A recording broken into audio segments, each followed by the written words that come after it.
Bonjour, Hillsborough. How y'all are? Guess what time it is? It's 5:30. It's 5:30 everywhere because we're still in a pandemic. Lana's on her way over here. As you can tell, we're working from home today, so that we can be just like most of you, working from home. But don't let that think that you're not essential to us, because you certainly are. But anyway, let's get down to business. We'll talk about what's for dinner tonight. Oh, I'm having issues with my phone. Okay, here we go. Over at Antonia's, stop laughing at me. Over at Antonia's, the special today is polo fungi. It's chicken breast, seasoned and grilled, finished with mushrooms, pancetta, and a garlic parmesan cream sauce, served with roasting fingerling potatoes and sauteed green beans. That's done the family meal, which you can get, which serves four for $58. Radius is closed tonight, so check back with them on Wednesday. Well, they'll be taking orders, but I know what you're really looking for, and that's a Croissant, no. Let's get something to drink. Lana? I don't know how I can top that, but we're working from home today, so we had all the home stuff. This is our home bar set up right here, so it's just like if it were at your house, right? So I'm gonna do a Sazerac is what I decided last minute. So just keep that in mind. It's a last minute decision. So what I'm gonna do is typically one of my fancy glasses. I'm gonna put just a little bit of absinthe in the glass. That's how you start that baby out, and swirl it around in there. And I'm gonna actually top that with some ice. And chill the glass at the same time. Chill the absinthe. Awkward because I'm not looking at the camera. Sorry, y'all. All right, so there you go. That's the glass with ice and the absinthe in it. We're going to set that aside. In the shaker, we're going to put 2 ounces of rye. We happen to have Redemption right here, so we're going to use that. Woo! We're going to do 3-4 shakes of the Peychaud's bitters. And 1 short shake of the Angostura bitters. And in addition to that, we're going to put in about 3/4 of an ounce of simple syrup. And I'm going to stir it. I'm going to stir it just because it's easier. Stir the heck out of that.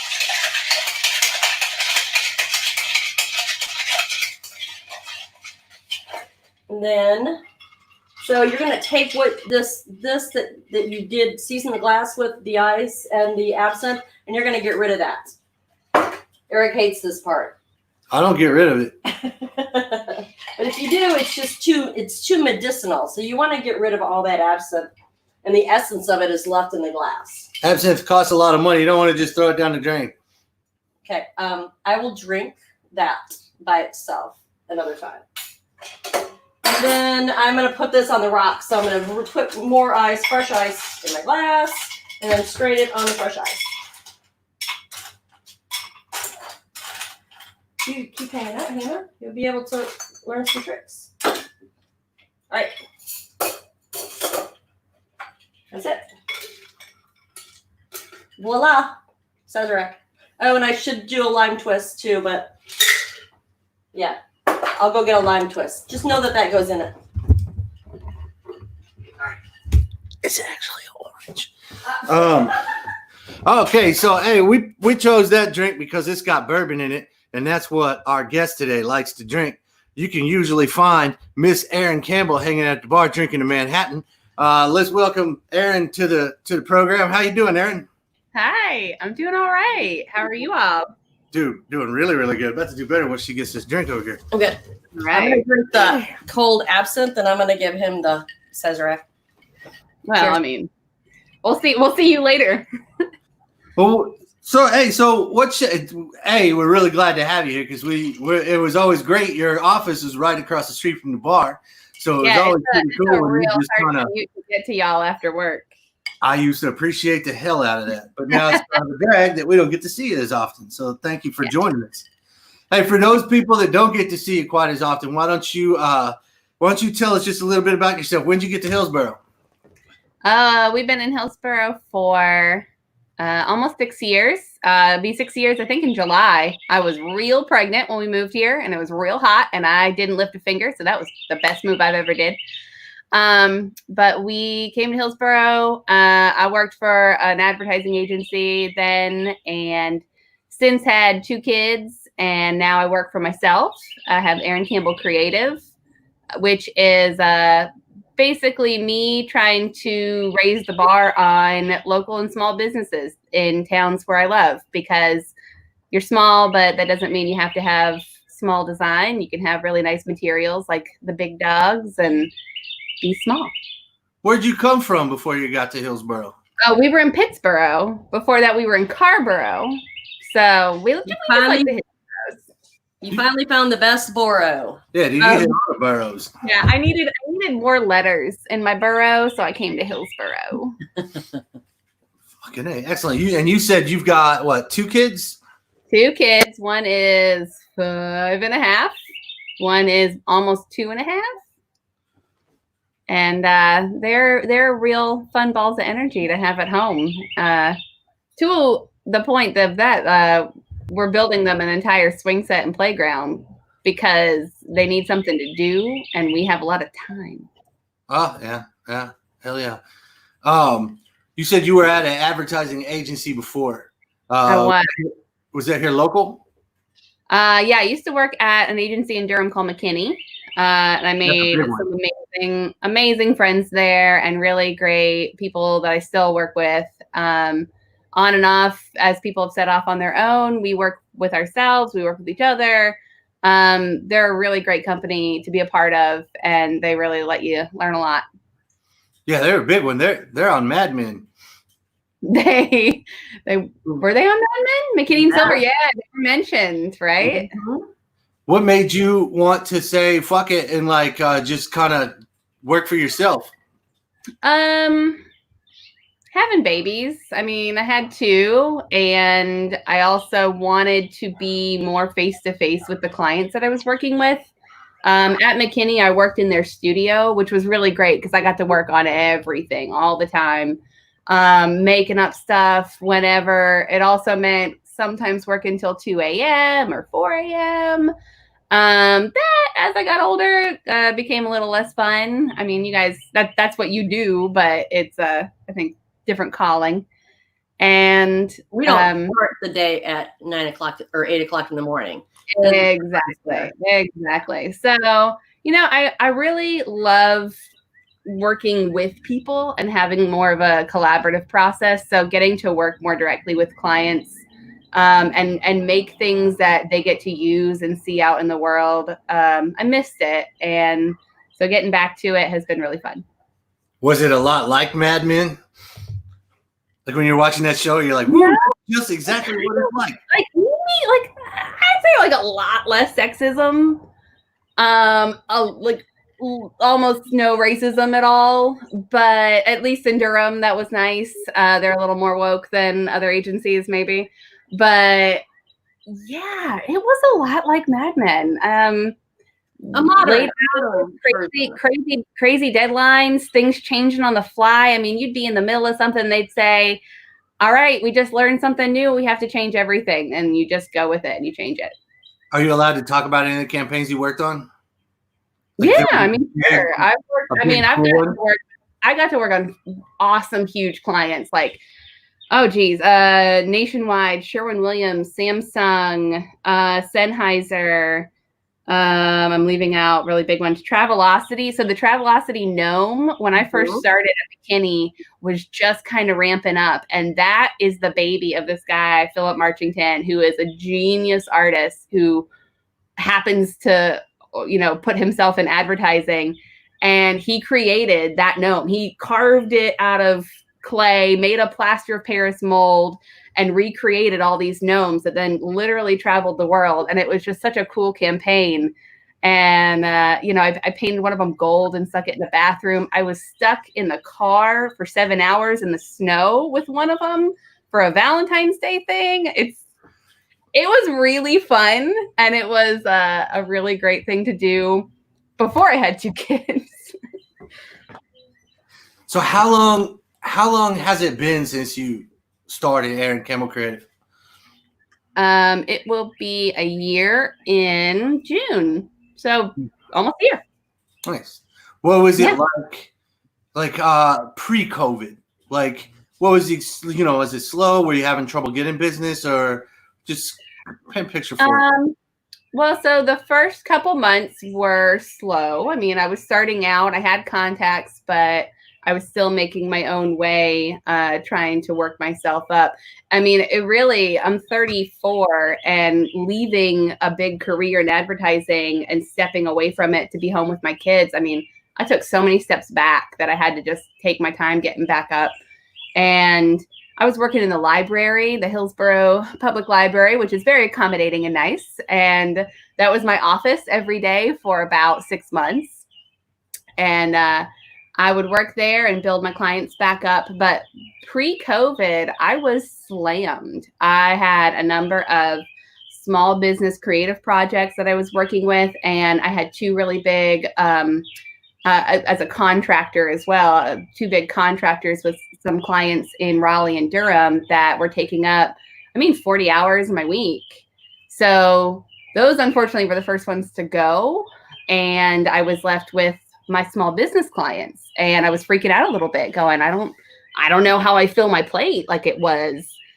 And after about a month, things started to roll back in and pick back up. And I'm finding that getting to exclusively work with small businesses and clients one-on-one is so much more fulfilling, day to day.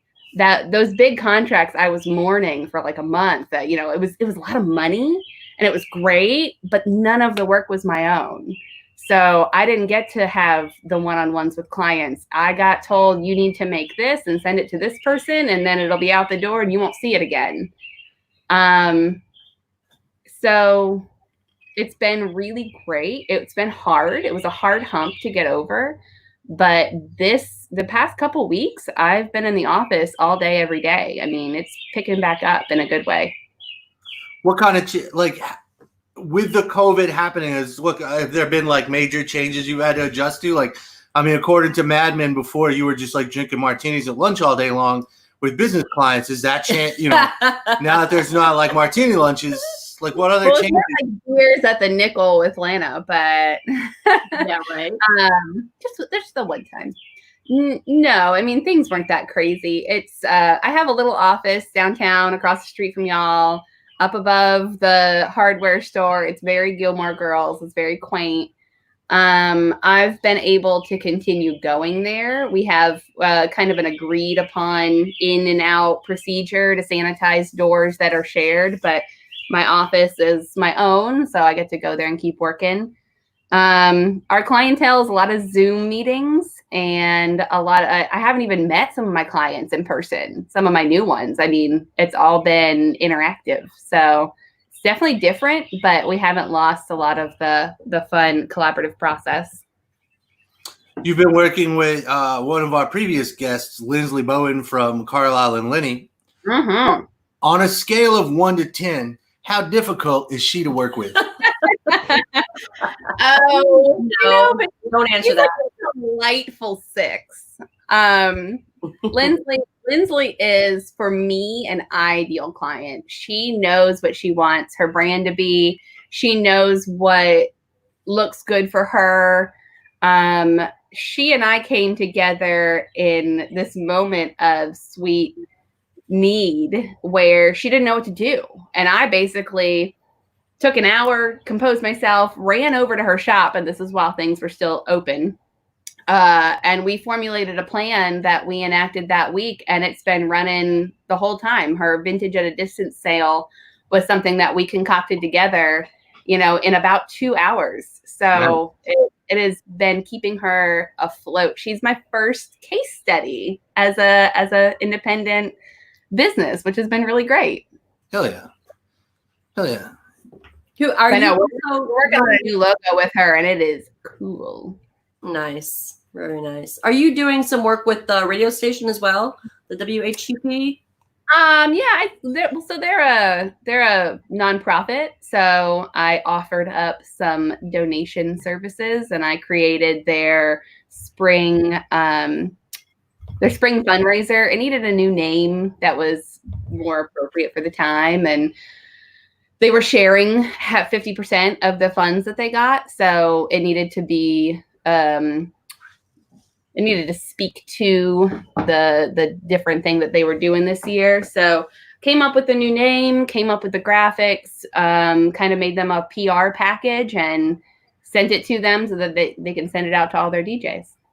Yeah, and it's awesome. I mean, we spoke to Bob Burtman, and he was thrilled with the campaign this year. He's like, they exceeded their goal by quite a bit. What was that? I'm giving it a good job. Yeah, that was awesome. That was awesome. And surely they'll do in kind, you're going to get some airtime. So hopefully that'll drum up some business for you, for our little local. Yeah, I mean, the local clients that I've gotten to work with have been really fun. Really, I mean, it makes me really happy to work with them, to the point that my husband keeps making sure that I'm not just giving work away, because I really just like working with people. Mm-hmm. He's making sure that I'm charging the money that I should be charging. But I have some really great clients, and I'm not looking to get on those big contracts again. I mean, not like I was. Yeah. Well, we've been kind of thinking, we've taken a lot of this time during COVID to kind of like reassess and reevaluate like what was working and what wasn't working. And we figured, since we had you on the horn right now, we would kind of throw this one brand idea that I have and see what you think about it. And of course, we can't pay you, but we'll give you a lot of exposure. So if that's really what I'm working for these days. So I'm just trying to get my foot in the door. There you go. There you go. I want to show you this beautiful Manhattan that my husband made, and these coupes that are etched. They're vintage coupes that are etched with a C. Nice. Good job, Campbell. We got a whole set of them. All right, here's our ad, and I don't know if like to be like a proper like madman style guy, if I shouldn't tell you to go make us some coffee. Don't even fucking try. Okay. All right. Here's our thing right here. I already made us a cocktail. This is the brand I want to go with. Oh wait, let me move the banner. Nice. Daddy, where are we going to drink tonight? Yonder. What do you think? I have some thoughts on the daddy. Yeah, right. I mean, is it a zaddy kind of a thing, or? I mean, if you're gonna do it, lean into it. But I don't know. It's an interesting. It feels like it's very Eric heavy. You think? It's almost like he's overcompensating for his employee of the month losses. It's a possibility. Damn, Campbell. Damn. We know who brand awareness. I gotta say up to what's going on. Was that the only one you had? You only had one pitch? Well, I figured that was like the money right there. I figured like once you saw it, that was the. I mean, I could Don Draper the hell out of it. It's just what do people want? They want to know that where they're going, they can find a daddy. Everybody wants a daddy, right? No. I don't think in that way. No. Maybe it should say daddy issues. Let's go to Yonder. Have them share them? Daddies or issues? Issues. I don't think you want to be known as the daddy sharing location.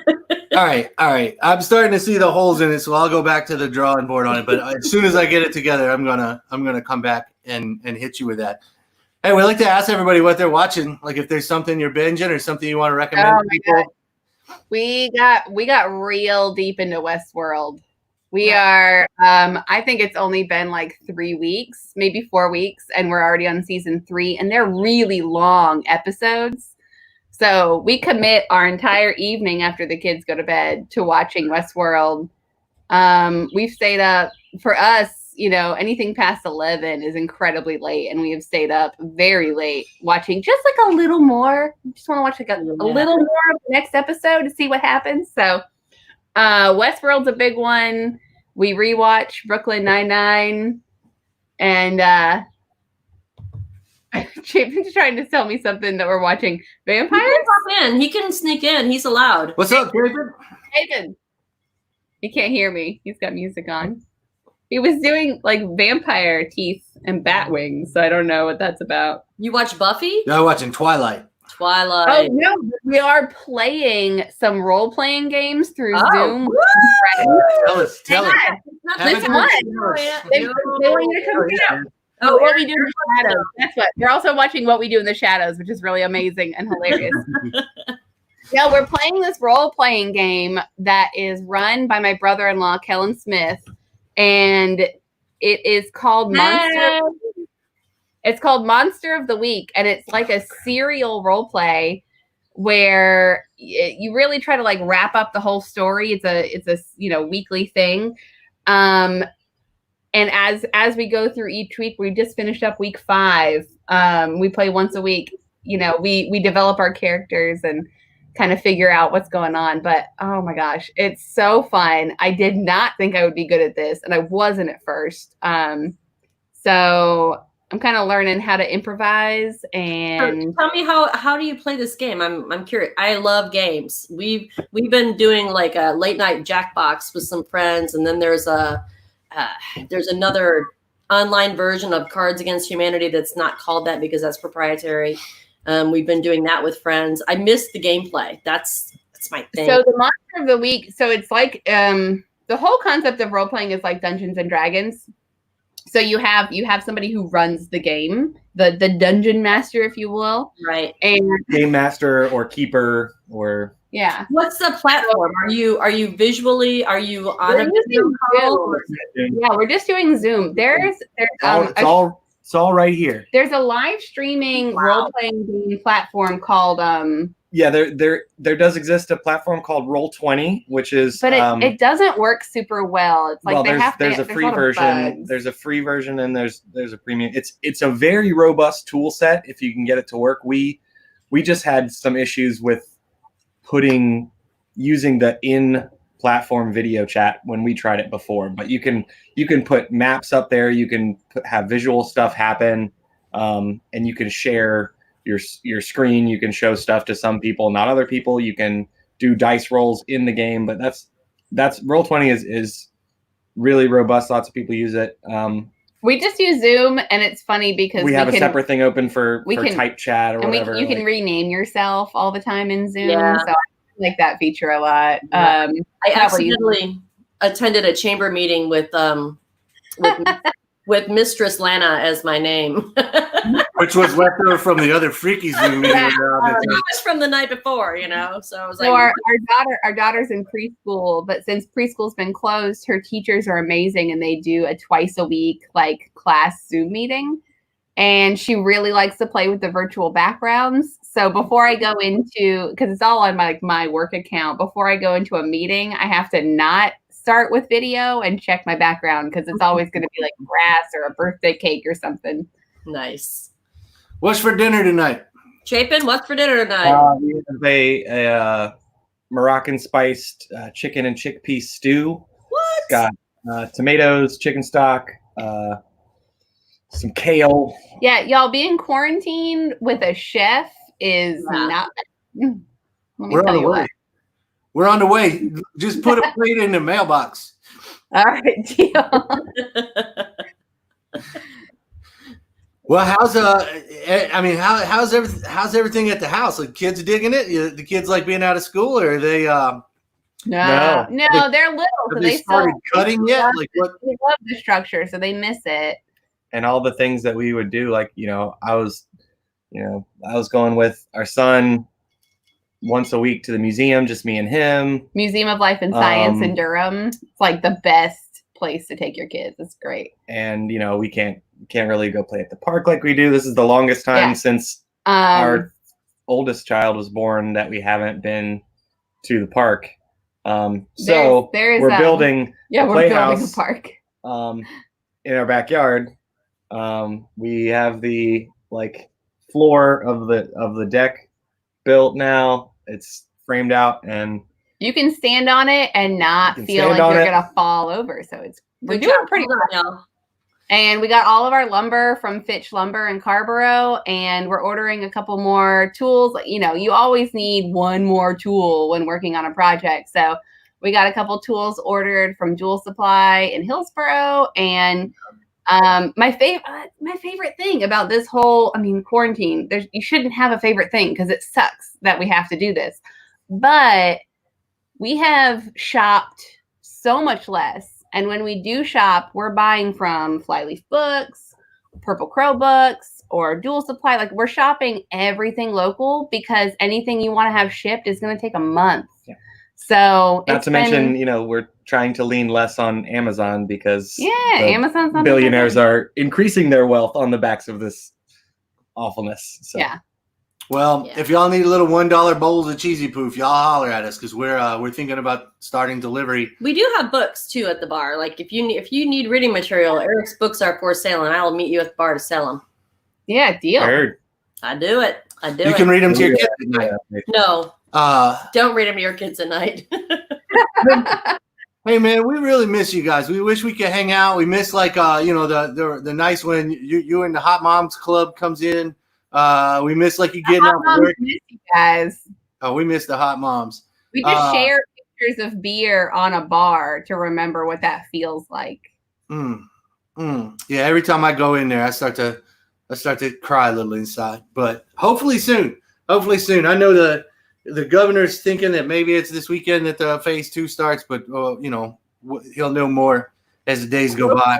And we'll all be safe. We've got masks out the wazoo these days, so that's not where you wear them, by the way. Out, not on. But we really miss you guys, and we can't wait till we can all hang out again. The whole time, it's that absence. I what? I said you've been wearing the mask wrong this whole time. It's the absence. Me? No. All right. Cheers, y'all. We miss you. Cheers. Thank y'all very much, man. Y'all have a great night, and we look forward to seeing y'all real soon. All right. Bye. Bye. Be good, y'all. Thanks, Erin. Thanks, Chapin. And thank y'all for hanging out, folks. We had quite a few suggestions in the comments for different shows to watch that people are binging: The Spy, Altered Carbon, The Crown. So thank you for throwing those in. We're starting to run out of shows, so we really appreciate it when you guys tell us good things to watch. And what do we got going on this week? Tomorrow we have. Who do we have tomorrow? Oh, I'm absolutely blanking. I don't know. We have Matthew from Matthew's Chocolates on Wednesday. We have Mayor of Jen on Thursday, and then Friday. Oh, he's gonna have to check. It's on my whiteboard. My office whiteboard now has absolutely nothing bar related. It had other than who's coming on next. I have a schedule of guest appearances. And oh my God, it's the one I was most excited about. It's Kate Carroll from Radius. Kate, oh my God. How'd you forget that? Because I'm drinking. Kate Carroll from Radius tomorrow. We have Matthew Shepard from Matthew's Chocolates on Wednesday. We have Mary Jen Weaver on Thursday. And then Pork Brains is playing music after because his neighbors told him to quit playing High on the Mountaintop. Wait, what? Yeah. I meant to tell you. And then Friday is Janine from Unique Boutiques. So nice. We're going to fucking party all week long. Jeannie. That's okay. That's what I said. That's okay. All right, man. So thank y'all very much, y'all. We'll see y'all soon, right? Bye. How do you turn it on?